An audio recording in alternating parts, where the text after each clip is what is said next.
just want to welcome everyone on behalf of the Carsey School. My name is Dan Bromberg. I'm the Director of Academic Programs for the Carsey School. I'd also like to thank our co-sponsor, the Warren B. Rudman Center for Justice, Leadership, and Public Service, right here at the UNH Franklin Pierce School of Law. We're joined by the Director, John Graby. So thank you, John. Thank you. Welcome, everyone. I would also like to thank Results for America, who works with policy leaders across levels of government to increase the use of evidence and data in policymaking, something that we love at the Carsey School. The Carsey School has been having a number of presidential candidates come to the Durham campus and discuss policy issues as part of our presidential series. So what we've been saying as part of that series, I want to share with you all here, just so everyone is aware. This event is sponsored by the Carsey School of Public Policy and the Warren B. Rudman Center for Justice, Leadership, and Public Service. The use of the University of New Hampshire's facilities for this event does not constitute an endorsement by the university. The University of New Hampshire does not endorse this candidate or any other candidates or organizations in connection with this and any other political campaign or election. So that is something that I'm told is important for us to say, which I'm happy to do. And I also just want to recognize there are other state reps in the House. So if our state reps wanted to stand up and just get acknowledged, we appreciate your service.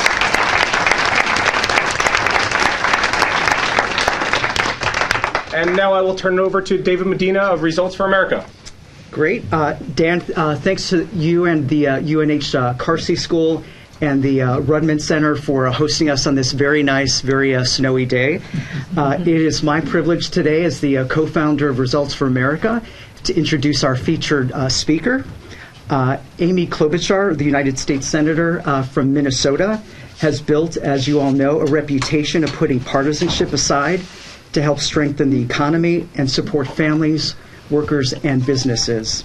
Senator Klobuchar currently serves on the U.S. Senate Judiciary Committee, the U.S. Senate Rules and Administration Committee, the U.S. Senate Commerce, Science, and Transportation Committee, the U.S. Senate Agriculture, Nutrition, and Forestry Committee, and the Joint Economic Committee.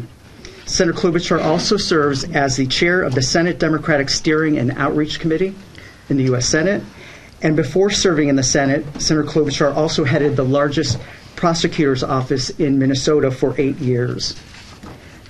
And so today, Senator Klobuchar, can you begin our discussion by sharing with us your thoughts on how national service, voting rights, campaign finance reform, and investing taxpayer dollars in what works can help strengthen our democracy and make our country and our government work better for the American people?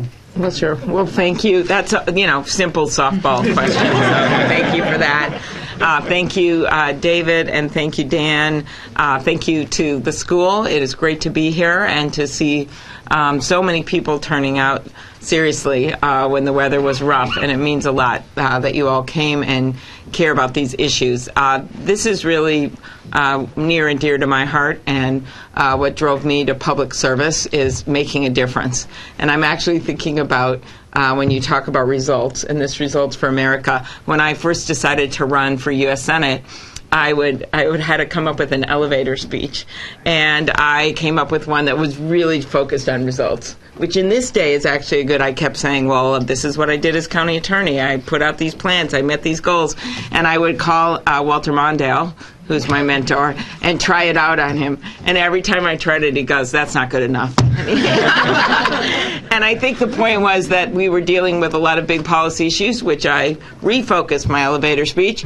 But what has really driven me is this simple idea that if you can make government work for people, then you're going to increase trust. You're going to do a better job. In the words of another mentor of mine, Paul Wellstone, politics should be about improving people's lives at its very core. And you can't improve their lives if you don't have results.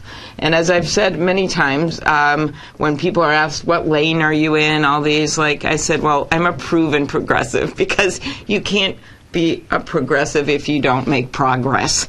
I truly believe this. You have to make progress. And that is all focused on a lot to do with results. So, first of all, How do we get there? We have to have a system where everyone can be part of it.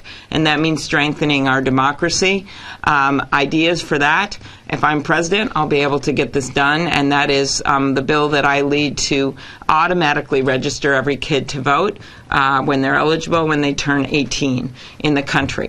Think about how silly it is that we're actually disenfranchising people by making it harder for them to vote.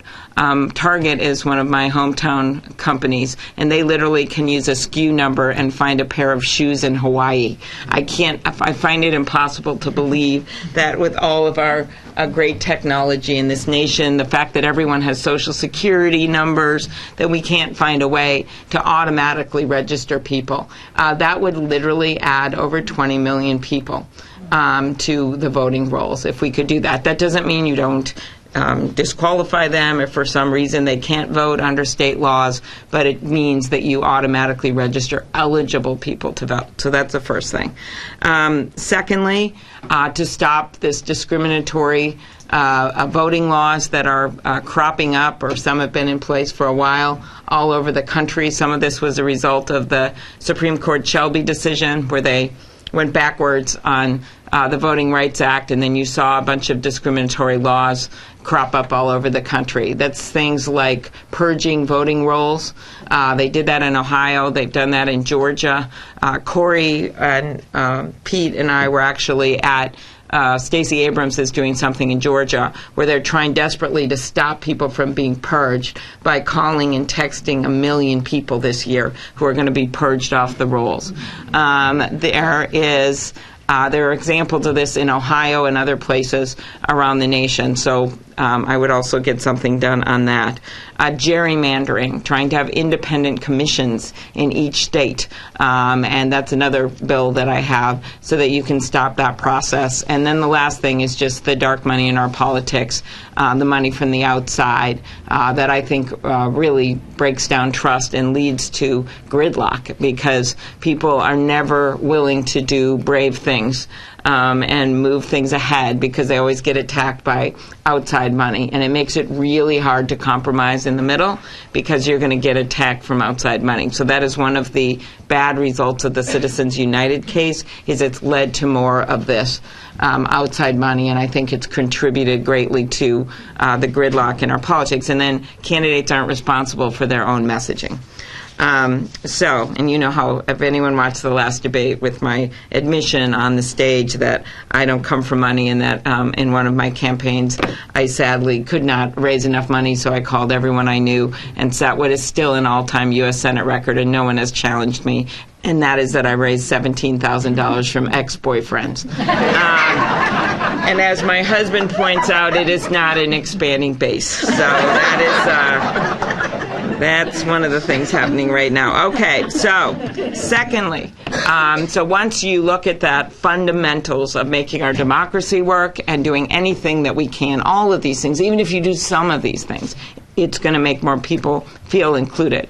You have a more, and by the way, these states that make it easier to vote, like New Hampshire actually has some good things despite some rollbacks attempts and real rollbacks this last year. States that make it easier to vote aren't necessarily blue or red or whatever. They just have high voter turnout, and it makes people feel part of the franchise, as I said. Secondly, getting things done, this idea that Results for America is so focused on.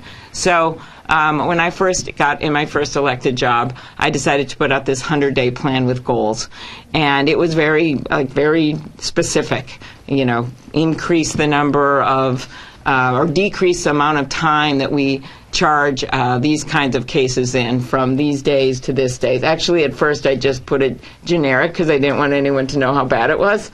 And so then I started putting actual numbers on it by the second year so that we could show results. And then everyone that saw this, the judges, the public defenders, the people in the system, would be able to see what our goals are. They could try to stop me or not, and most part they were sensible goals. They were fair goals for the whole system, so they didn't try to stop me. But it made very clear what we were trying to do. And when I first put those out, I got a letter from the chief judge, and he said, "You better start viewing your time in office as more of a marathon or a sprint." I still remember that. And I wrote back, Well, you have to have your marathon, but you also have to have your sprints if you want to change a system. And that is a lot of goal-driven government and results-driven government is simply going back to that basic idea of setting goals and checking up on what you're doing. Jean Shaheen is a great example of the work that she's doing right now, and I know Johnny Isaacson, friend, was out here, the two of them at this school, is that right, or at UNH, doing something on this issue. And the simple issue is to have 2-year budgeting, because the first year would be setting the budgeting, but the second year is going back to review how it's working, and you're able to make double checks, and you're able to figure out if that works or not. And I think that is one great example of things that you could do to make things better. Others are things that I've done recently. We did a pilot on scheduling of VA appointments, and once we knew that worked, then we're going to expand it, putting things in law like that. So it's not just a pilot that goes away. You got to figure out, did it work or didn't it work? And you can do the same kinds of things for a lot of our programs to look at it. I think that guarantees results in a really big system, which is the federal government. It's that simple idea of auditing, reviewing what you're doing. So that's a piece of it. The third part is what we're trying to focus on here today, which is Sadie's work, which is national community service. And so I rolled out a plan today which takes some good ideas that have been with us for a long time and expands on them and then adds some new ideas. So the first thing would be making AmeriCorps work better, and that's expanding the number of volunteers to where it should be, from 75,000 to 250,000. And you know that this is usually a one-year program where people go out and serve in areas that we need them, whether it's in schools or the like. So that's first. The second thing is an idea that really builds off of something that Jay Inslee, who is one of my many friends that was in or are still in the presidential race. See, this is the advantage of having so many people. You get a whole bunch of good ideas. And that is this Climate Civilian Conservation Corps, where you have people focused on that, because it's this major, as you know, crisis of our time, which we have simply not done enough work on in the federal government, and there's some immediate changes we have to make with the climate change agreement and clean power rules and other things. But we're also going to have huge needs for research, for technology, for infrastructure. You've even seen changes here in New Hampshire. I've talked to people about little levees on minor tributaries that need to be fixed. And so the idea is to have a core that's focused on climate change. And the third thing is a volunteer national service program, and making sure that works and expanding it for caregiving and addressing some of the needs we have right now. And the last thing, which is in a different category, is the loan payback program for public service, which isn't working very well right now. My first very profound solution to that is to fire Betsy DeVos. But there are some other things that you can do that is to improve that program, and that allowed her to mess it up even more than it was already messed up. That's where you can get your loans paid back in 10 years. And it's become very cumbersome and hard for people to use. And this is for teaching and for other areas of public service. I would actually expand it. I have a way to pay for it. It's in my plans, because I'm sure I'm going to pay for everything. But I think that making that work better would be a big help for the kinds of public service jobs that we're talking about. And the last thing I'd say about this is that the president has created so much divisiveness in our country right now, and so many people have left public service. In the words of Ambassador Yovanovitch, who testified 2 weeks ago, he's literally hollowed out the State Department. And to make this a major priority is more than just about the work that we know needs to be done on infrastructure and caregiving and teaching and the wonderful work that people can do.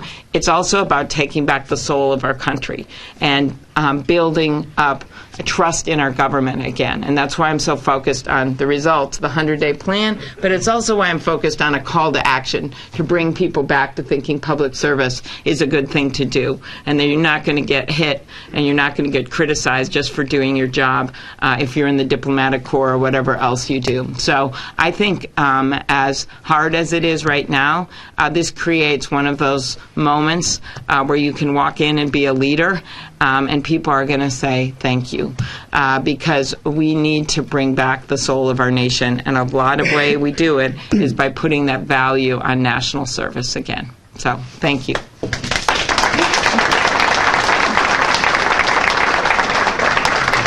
Senator Klobuchar, thanks for setting the stage for today's discussion. Miles from our RFA team has note cards, and so we'd like to include all of you in this discussion. Please include any questions you may have on these note cards, and we'll collect them quickly and add them to the discussion here today. So please raise your hand if you'd like to ask questions. You should ask these guys questions first. Yes. So. Yep. And I'd also like to now introduce our two panelists here. First, a fellow Minnesotan, Sadie O'Connor, who is the managing director of Minnesota Reading Corps, and she has a lot to say as a former AmeriCorps alum, and you'll be pleasantly surprised how your national service dollars are being spent in Minnesota and across the country. And Jed Herman, former senior advisor to the CEO of the Corporation for National and Community Service, and also Vice President for Federal and State Policy with Results for America. So I'll start the discussion with our three panelists here. First, Jed, AmeriCorps has been in existence for 25 years. What impact has it had on our communities, those who serve like you did through City Air, and on our democracy? Yeah, thank you, David, and thank you, Senator Klobuchar. I think the really important thing to remember about national service in AmeriCorps, as Senator Klobuchar said, is it really brings people together from different backgrounds, different religions, different walks of life, unites them around a common purpose, which is improving our country. It's also important to remember it's bipartisan. It was started by President Clinton 25 years ago, but expanded under President George W. Bush, and was strengthened further under President Obama through the Serve America Act, which Senator Klobuchar mentioned. In those 25 years, over 1 million people have served in AmeriCorps. They've served about 1.5 billion hours in communities across the country, and every AmeriCorps member who earns not only is giving back to their community, but they're also earning money for college scholarships. So in total, those AmeriCorps members have earned about $3.3 billion to further their education. In addition, every year, those 75,000 AmeriCorps members are serving at over 20,000 locations across the country. And as part of that work, they're managing additional community volunteers. Senator Klobuchar talked about the importance of not only full-time service through AmeriCorps, but also part-time volunteers in communities. And each year, those AmeriCorps members manage about 2 million community volunteers across the country at those 22,000 locations. And it powers a lot of the organizations that people in the room are probably familiar with. Organizations like Teach for America, and Catholic Charities, and the American Red Cross, and Habitat for Humanity, and the Minnesota Reading Corps, as Sadie will tell us about in a moment. But it also increases civic engagement. We've done studies, done evaluations that tells us that alumni of AmeriCorps are more likely to vote, more likely to volunteer in their communities, more likely to work in public service, again, feeding this pipeline of more people going into public service, more likely to donate to charity, and more likely to be accepting of people different than themselves. And not only that, as Senator Klobuchar mentioned, it is an important pathway to employment. We've done studies that tell us that people that volunteer, including in national service in AmeriCorps, are 27% more likely than their peers who don't volunteer or participate in national service to be able to get a job. And in rural areas, that's 55%, and for those without a high school diploma, that's 51% higher odds of gaining employment. So that's a real pathway to employment for people. And recognition of that, there are over 600 employers across the country who participate in a program called Employers of National Service, which commits to prioritize the hiring of Peace Corps and AmeriCorps alums into their organizations because they believe in the power to get that done. So over these 25 years, AmeriCorps has not only strengthened the people that served and helped them earn money for college and further education, strengthened our communities that work at those 22,000 locations every year, and also strengthened our country by increasing a pipeline for opportunity and employment and making people more accepting of others and more civically engaged. Very good. Great. Thank you. Thanks, Jed. And Sadie, you're also an AmeriCorps alum and Jumpstart alum. Can you tell us about how Minnesota Reading Corps is combining national service and evidence to get better results for students in Minnesota, 11 other states, and Washington, D.C. Yeah. So thank you for being here. It's an honor and privilege to be here to talk about national service with my senator. So Minnesota Reading Corps is one of these AmeriCorps programs. We've been in existence since 2003. Within our program, we recruit individuals from the community who are signing up to do a year of service, and we place them in elementary school.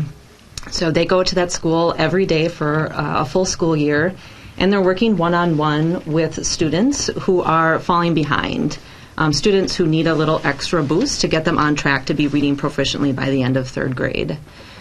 What we train our AmeriCorps members to do is really consistent in the hundreds of locations where we place them across the country. We train all of them to deliver literacy interventions with students, helping them build foundational reading skills. So it's a really consistent model. The interventions have a really strong research base, so we know that when the AmeriCorps members show up every day, deliver this intervention with students for 20 minutes at a time, those students are going to start to see progress. And we can see that because we actually collect data every week on the students that we're tutoring. So our AmeriCorps members are trained to conduct just a 1-minute, really quick assessment. It's really valid, reliable, so we can really trust that data that we're collecting.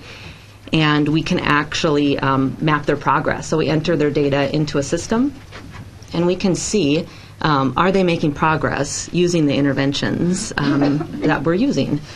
And if they're not, right, we don't wait till the end of the school year. We make changes. So we have literacy coaches and experts that surround our AmeriCorps members that help make really good instructional decisions for students.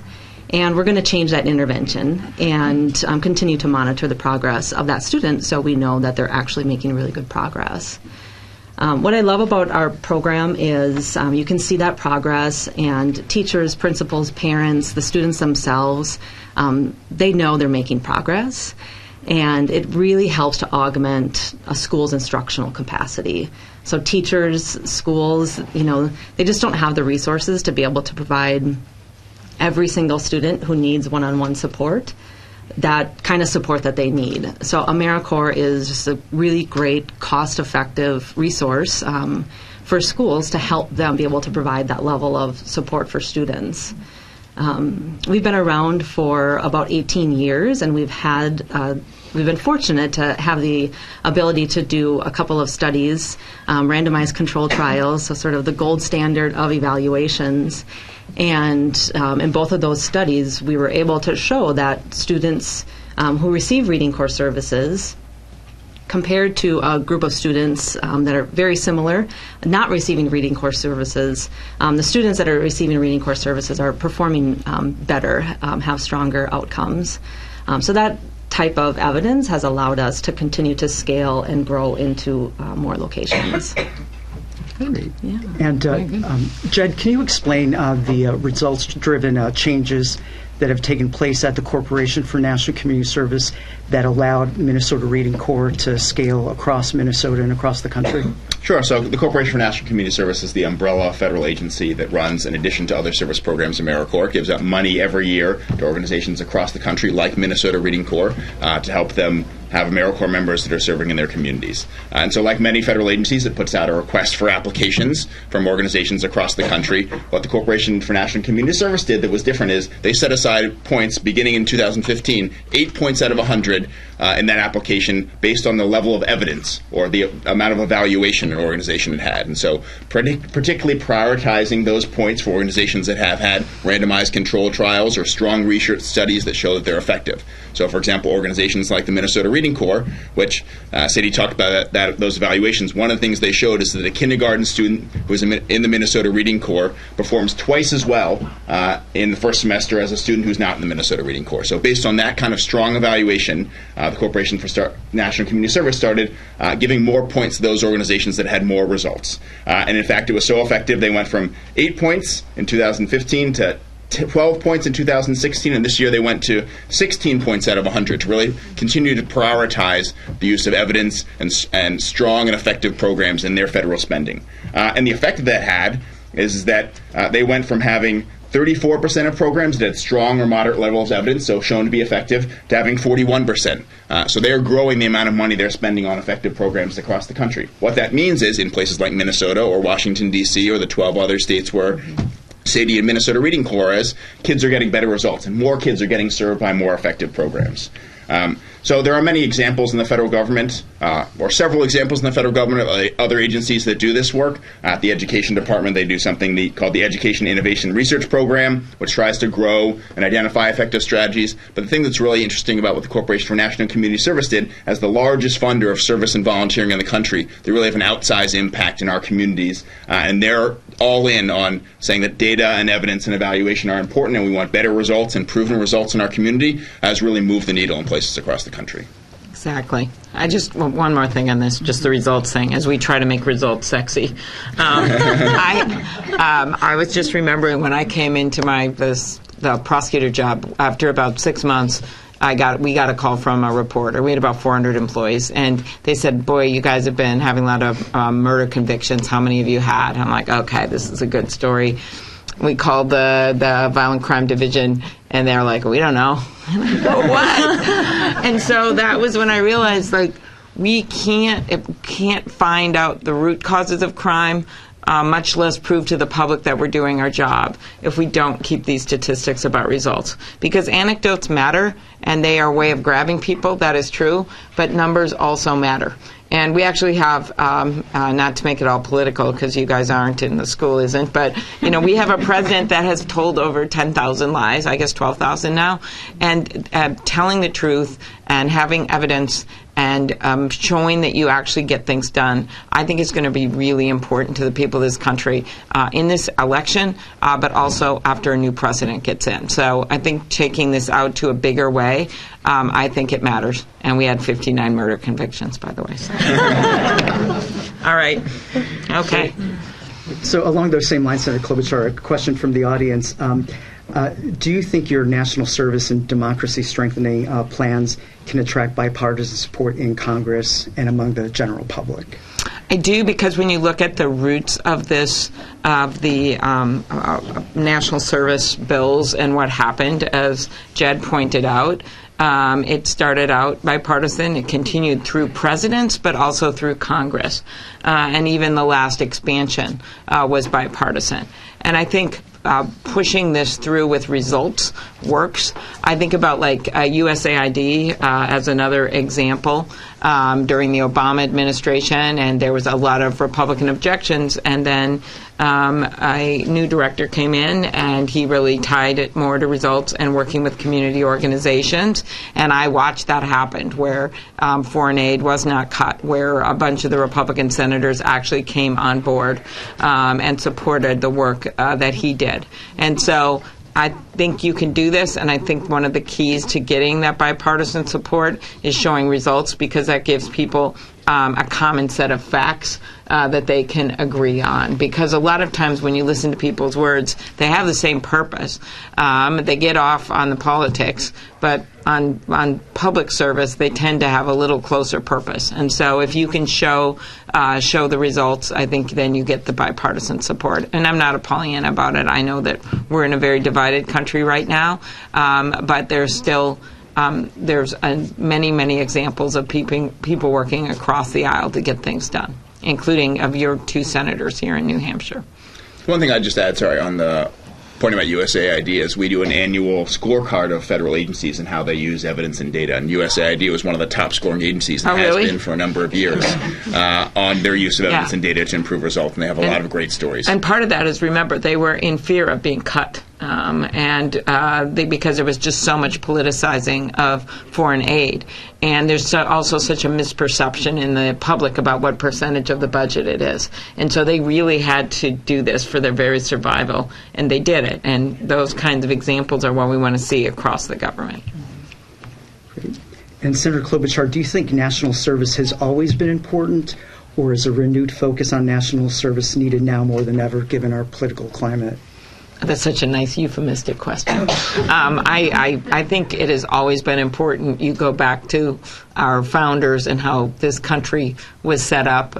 It's always been a country of service. And I think about the words of Senator McCain, I guess because I was on The View yesterday with his daughter. But he, one of the last things that he showed me when he I visited him at the ranch with my husband. He was very sick, and he pointed to the words in his book, one of his books, where he said, "There's nothing more liberating in life than fighting for a cause larger than yourself."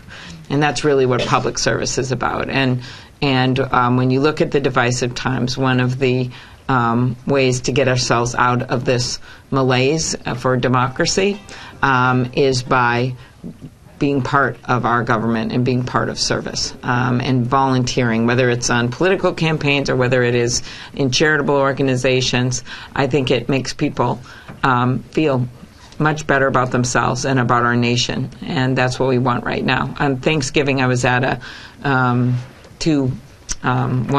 a food bank and another kind of a meal service, and there were a bunch of people volunteering that had at one point or another taken meals at the place. And then there were people taking meals who were older, and they used to volunteer at the place. I remember a major flood in the Moorhead-Fargo area between Minnesota and North Dakota. And I was there when I was senator. When I was there, I was talking to everyone, and we're saying thank you for volunteering. And I went up to this one guy, and I said, "So what brought you here?" And he said, "Well, my house. I lost my house 2 days ago, and I didn't have anything else to do, and I figure why not help?" That's driven a lot of our country, and that's what we want to remember. Great. Question on voting rights from the audience. Senator, I'm intrigued by your proposal to automatically register 18-year-olds. My question is, how will you get them out to vote? Well, if you see in the midterms, the last election, they actually voted in record numbers in recent decades at that midterm in 2018. And this new generation is I have someone in it, so my daughter. They are really cause-driven, and that is a good thing for us and for our country. A lot of their major issues, if you look at the polling on this, are climate change. I think we used to say it was a major issue for them, and that was a bit of an exaggeration. It is now, because they are seeing that they're going to be inheriting this earth, and it's going to be not a lot of us in our generation that suffer the worst repercussions, although we're starting to see them now. It's going to be theirs.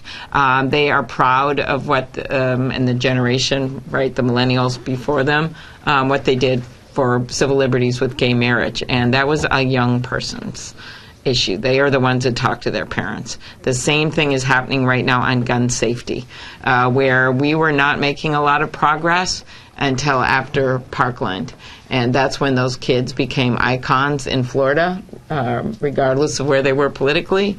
And after that, kids started talking to their parents across the country. And they didn't just march, and they actually didn't just vote. They talked to their parents and their dads and their grandpas who were hunters. I know this in my state, and said, why can't we do something different? Why can't we have universal background checks? And now you see with the public, the majority of hunters want sensible universal background checks. The majority of Trump voters want universal background checks. And a lot of that is, of course, the horrific massacres we've seen, but it is also the kids that drove this in a different way. Because when I was in law enforcement, we tried to move this needle, and we couldn't.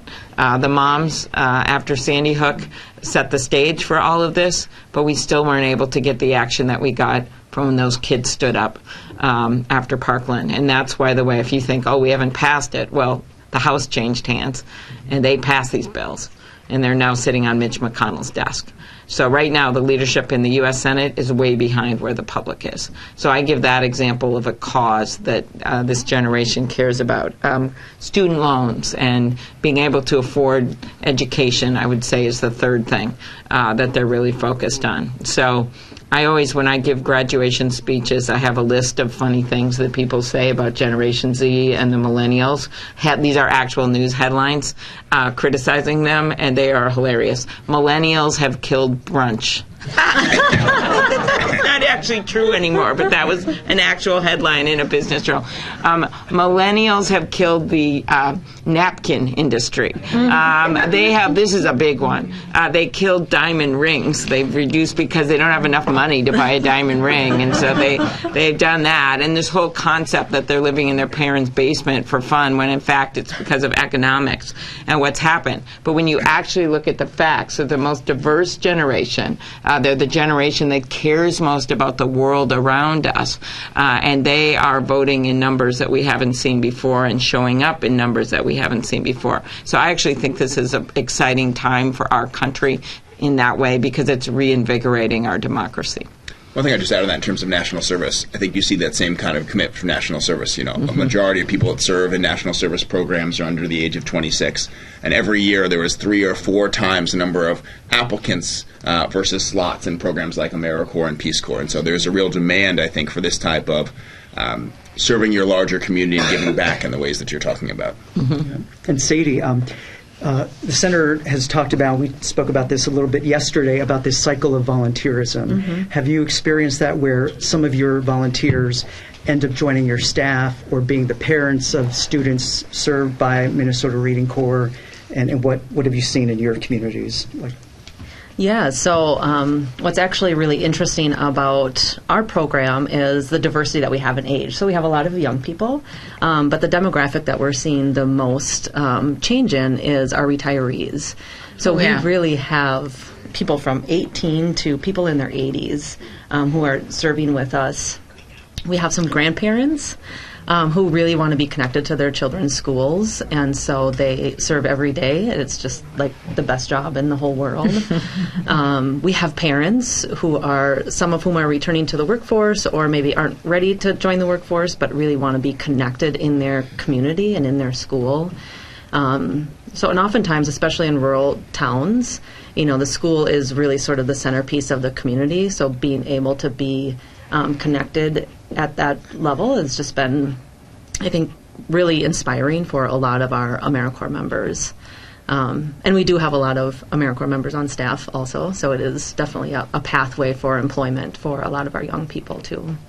That is a really, really good point, because with the aging of our senior population, which is a good thing, I used to call it the silver tsunami, and then AARP told me that was too negative, so I call it the silver surge. But you are seeing more and more volunteering. You're also seeing more and more seniors that actually want to go work part-time, which we also need out there. And I just think that cannot be overlooked.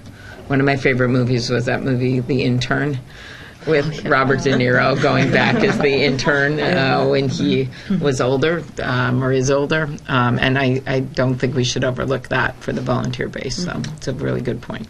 Just one more point on that, which is actually, not to be the guy that always saying the research shows, but the research shows, actually, we did a study of older volunteers, particularly in Senior Corps and also in AmeriCorps, and research has shown that they're healthier, they're happier, lower levels of depression. So whether that's engagement through volunteering or engagement in the workplace, that sort of connection for the community, I think, is important. Yeah, it's not feeling isolated. You're part of this, Another question from the audience. I like your climate conservation idea. What are the incentives or benefits to ensure increased participation in that Corps? Well, it's the same kind of thing. It would be funded similar to where AmeriCorps is. And it's just making sure that you set it up in that similar way so that there's enough of a stipend so that people can do it without having to get food stamps, which is one of the problems right now with the stipends on AmeriCorps. And that's why increasing this, actually, what the pay for that I have suggested for this, which is about $1 billion, is from a bipartisan proposal I have with Senator Grassley, which is very doable, and it's about how medications, so many of them are in large sizes when you get them, if you've seen this, and it makes you have to spend more money than you're supposed to, and the pay for comes from it makes the government spend a lot more money than they're supposed to, and it's simply putting some rules of the road in place for that, and the estimate is it would save $1 billion from the CBO score on this. So that was my suggestion, because unlike some of these other major programs, it's not quite as expensive. Now, the loan, doing that 10-year loan repayment better, that is part of the whole education plan that I put forward, and that's paid for by a change in the capital gains tax rate. But this thing, I think it's a good idea to actually, whether it's this pay for another, to have this, the AmeriCorps and the changes to AmeriCorps to make it better and more expansive, the Civilian Service Corps, Peace Corps, to have I like the idea of kind of a singular bipartisan pay for that. And you could find other ones too, because this is, again, has its own legs on a bipartisan basis when you look at the history of it. Yep. And a follow-up to that, the polls tell us that Americans' trust in government is at an all-time low.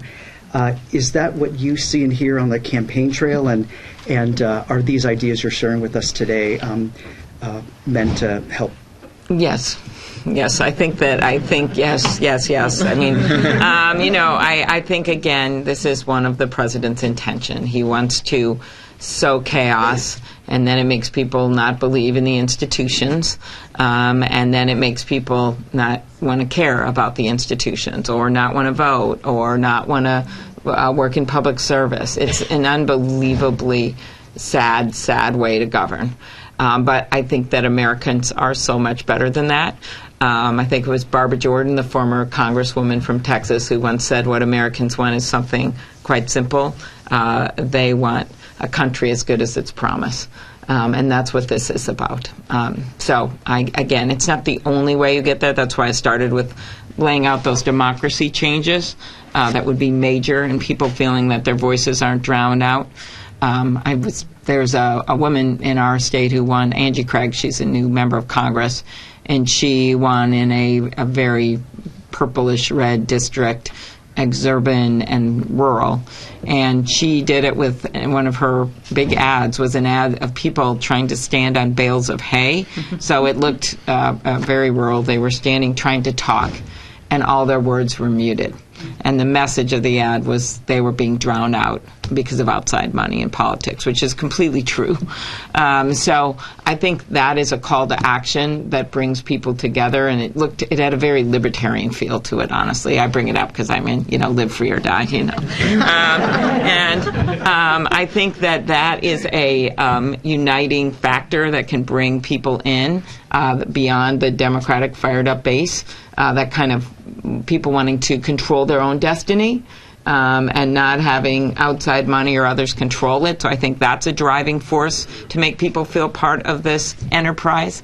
And I think the other piece of it is what we've gotten at, which is getting people involved and making it easier and feeling better.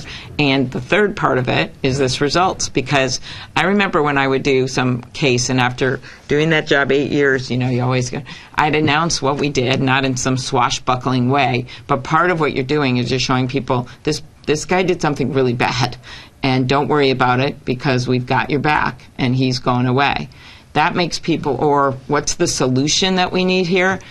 Yeah, we'll put the person in jail, but we have a big problem with our criminal justice records, right? That's a boring issue. And I remember when Governor Pawlenty was governor, Republican governor, we had a heinous crime happen. And I always took it, his response to it was to get at those records, and that we had to do a better job. And it wasn't just, let's, bring back, expand these sentences, and he did some of that too. But he was willing to talk about what the real problem was, and we fix this on a bipartisan basis. So it's looking at when really bad things happen. Really weak leaders, what they do is they just go for the weakest solution so that it makes them look popular.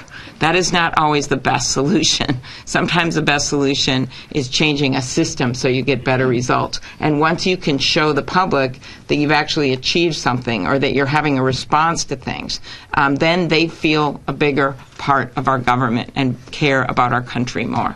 So it's really, to me, these three parts that I laid out at the beginning: making our democracy work better, making it easier for people to get involved and be part of that public service, and then showing that the government is having your back and standing up for you. David, one more question. Great. Yep. So we have a returned Peace Corps volunteer in the room who is asking, what are your thoughts on the Peace Corps? And then Yes, any that was closing remarks after that. because I didn't have my glasses on. I kind of missed that part.